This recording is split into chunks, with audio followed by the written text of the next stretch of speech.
Hey, I'll try to talk loud enough so I can overcome the AC unit. But I am having a great deal of fun going through some of this old paper from the era of World War II. It's a fiance's book, which they never used, love letters, letters from overseas from her soldier. Later, when they married, holiday cards, Christmas greetings, and a little book I'm going to read from. Let's play a game. And this is just too cute. It's not in good condition. It's quite, worn and won't fetch a lot of money. But the games in it are just too funny. There's treasure hunt. That's kind of like, what do you call it? When you hide things around and go find them. A scavenger hunt. 20 questions. I think we all know that one. A good fat hen. Players are seated in a circle and the leader begins the game by saying a good fat hen. This is repeated by each player in turn. Then the leader says 2 ducks and a good fat hen. This is repeated till next is 3 squawking wild geese, 2 ducks, and a good fat hen. What's the point of this? This procedure is continued until 12 descriptive statements have been built up. The object being for each player to recite the entire story without an error. It will be found a severe memory test, and many players will drop out before the stories conclude. I wouldn't pass on that one. Mental telepathy, bit of entertainment. One of the Confederates, who is alleged to be a mind reader, leaves the room, and in his absence the others agree upon some object in the room upon which they will concentrate their thoughts. The mind reader returns and announces that he will ascertain what the object is by finding a responsive mind that is in tune with his own and reading it. He places his hand upon the foreheads of the guests in turn while he enumerates various objects: piano, lamp, table, portrait, vase, and so on. When he comes to his confederate, the latter wrinkles his forehead when the mind reader mentions the correct object, which is all the tip he needs. After passing on to 2 or 3 others of the guests, the mind reader announces that he has found the responsive mind. That's cheating, isn't it? I guess it's, just for fun. 2 persons conspire. That's how it starts, with other members of the company. Authors and their works. Naming well-known authors, and each player draws a name and repeats the title of one of the works by the author. Question and answer. Hostess who wishes to discover how her guests rate in the matter of general information may use this game. She prepares a list of questions to which she has the correct answers and subjects her company either to an oral or written examination. Oh, that sounds like fun parties back in those days. It's entertaining.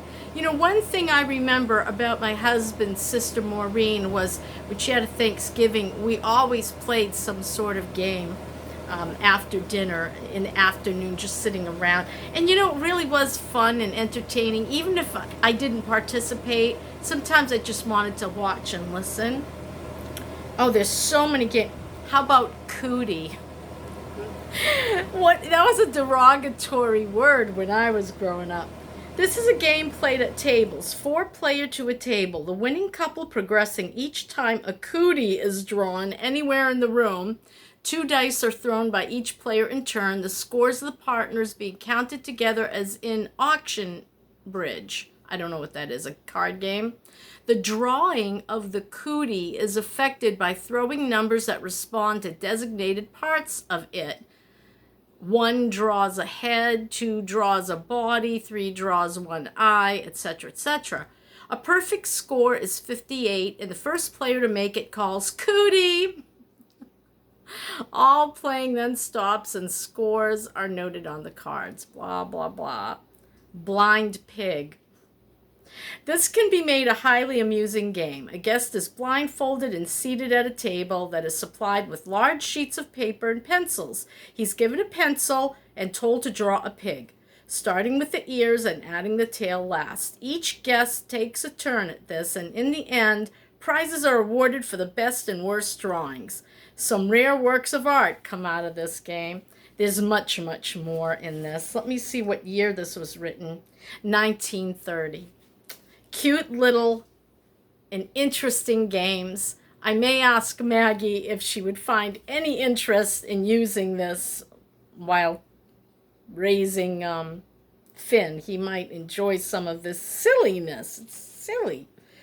So, and there's so many. There's a total of, give me a second, 32 pages of games.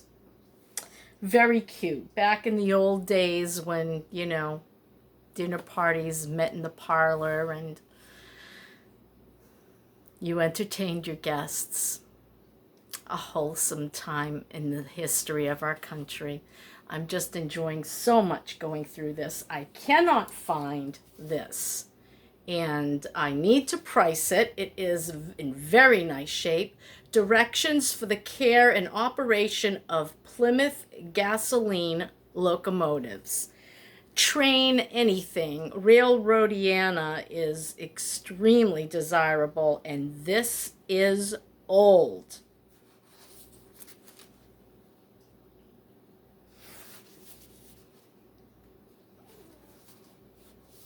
Let's see if I can find you another picture.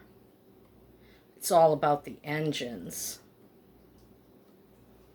So it's parts. So we're not going to see a lot of, well, that's kind of a nice piece of advertisement at the end. 700 tons a day on 7 gallons of gas. The Broken Sword Stone Company in Bucyrus, Ohio. Cool. The Plymouth is the best industrial locomotive going. Plymouth, Ohio. Very cool stuff, and I hope to find that. These I'm going to read before I sell. Self-Improvement Handbook, Norman Vincent Peale, and What to Do When, by Norman Vincent Peale. I know these are backwards, but still.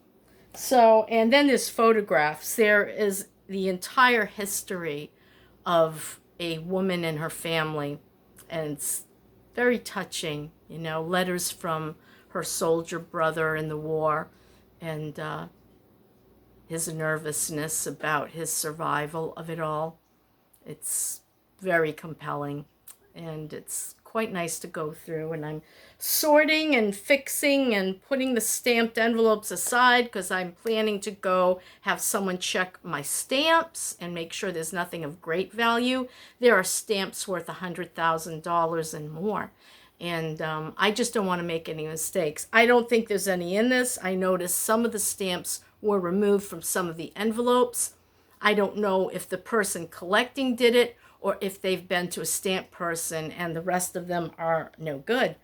I won't know until I can go and have somebody check them for me, and there's quite a few. So that's my story, and I'm gonna stick to it and keep on keeping on. Bye.